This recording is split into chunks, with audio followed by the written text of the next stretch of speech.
വേപ്പിലയും കൂടി ഇട്ടിട്ടുണ്ട്. ഒന്ന് ജസ്റ്റ് ഇളക്കി കൊടുക്കുക.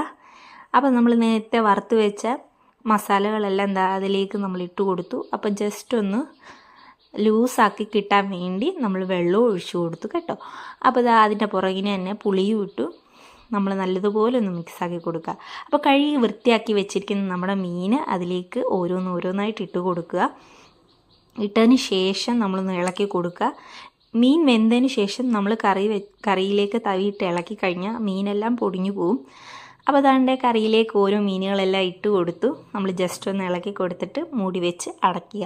അപ്പോൾ നല്ല അടിപൊളി മീൻ കറി ഇവിടെ റെഡി ആയിട്ടുണ്ട്. നിങ്ങൾക്ക് ഇഷ്ടമുള്ളതിൻ്റെ കൂടെ അടിപൊളിയായിട്ട് സ്വാദായിട്ട് കഴിക്കാവുന്നതാണ്. നല്ല കപ്പ കുഴച്ചതിൻ്റെ കൂടെയോ ചോറിൻ്റെ കൂടെയോ ചപ്പാത്തിയുടെ കൂടെയോ ഒക്കെ നിങ്ങൾക്ക് കഴിക്കാവുന്നതാണ്. അപ്പോൾ മസ്റ്റായിട്ട് നിങ്ങളൊന്ന് ട്രൈ ചെയ്യുക. ഇഷ്ടപ്പെട്ടാൽ ലൈക്കും കമൻറ്റും ഷെയറും ഒക്കെ ചെയ്യുക.